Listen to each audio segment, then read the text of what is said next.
John here, part 2, lesson 10, financing your business venture. In this lesson, I will discuss how you can look ahead to figure out what you'll need, using your assets to finance your business, and potential money sources and investors. You will need money to start your new business. The money can come from your personal funds, loans from family or friends, venture capitalists, banks, private placements, the government, online sites like Indigo or Kickstarter, one investor or a group of investors. There are many ways to fund your business. With a good plan and lots of asking, and I mean lots of asking, meaning people will turn you down, but just keep on asking and looking. If you believe in yourself and your business, you will find someone or an institution that will fund your business. There is money out there, and you can find it if you're willing to knock on enough doors. Figure out how much money you'll need. To figure out how much money you'll need, you'll have to do a cash flow statement for at least 3 years. You need to project what your income will be and what your expenses will be. Your projected income can be overly optimistic, so be careful. Be as careful as you can. Be real. A long, hard look at what you have. These are your funds that might be available to you right now. Generally, most of the initial money for a startup business comes from the person starting the business and from family and friends.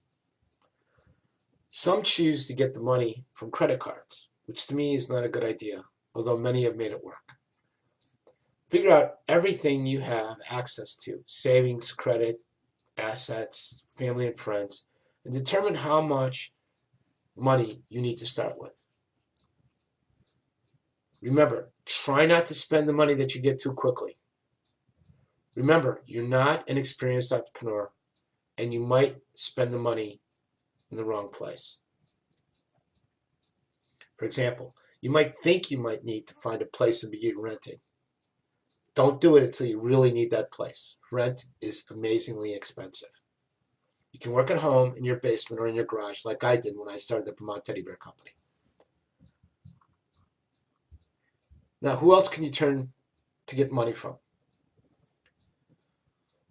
There's venture investment capitalists and private placement firms. These are companies that invest in companies like yours.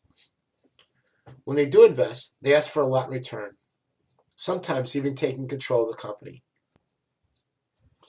Let's say you invented something that is going to cost a lot of money to test, create, and market.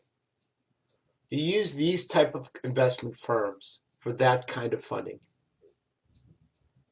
Many times you use these type of investment firms, the investment capitalists and private placements, for a second round financing of financing phases. You do this after you've done your first investment round. This type of funding from these type of companies, you're looking to raise $1 million or more. Banks and lending institutions. Although it's certainly possible to get money from this source, it's highly unlikely unless you're looking for money for real estate or equipment. Banks and lending institutions generally do not fund startups' general costs. When asking banks or lending institutions for money, make sure you at least ask 3 of them. Each one is different, and you will learn a lot from the experience. Government loans or grants. There's all kind of money that the government has to hand out. But many times this is a long process with no guarantees of it ending up well. The government takes a long time and requires a lot of paperwork. So you're going to need to do your research, and you're going to need to be patient.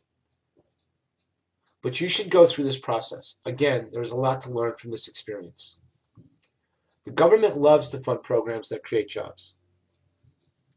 The government really has funding for the training of your employees if that's the kind of company you're building. Angel investors. There's a large network of private investors known as business angels. They're always looking for a new business to invest in. These angel investors include other business owners, professionals such as doctors and lawyers, managers, and so forth. The best way to find these people is through networking.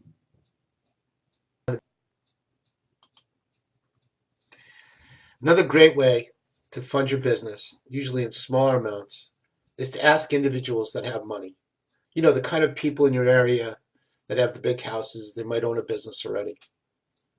This is really a great way to get some small funding, usually under $20,000. You should make a list of these people and who they are. Then you need to learn how to contact them. They might be hard to get to know, but be persistent. Someone who knows somebody knows who they are. Don't hesitate to keep asking. Get their attention. Don't take no for an answer. The rule of thumb is it takes 7 no's to get to 1 yes, meaning you have to ask one person 7 times. After they say no 7 times, they will say yes on the 8th. Lastly, be prepared to answer some tough questions from investors and bankers. The more times you ask for funding, the better you'll get at it. You should be prepared the first time, but I guarantee you by the 5th or 10th time, you will know the answers. Be strong, believe in your dream, your vision, and learn how to sell it. Any selling of your business that you do requires a lot of work and a lot of time. That's all for part 2. We'll see you in part 3, Business Basics. Bye for now.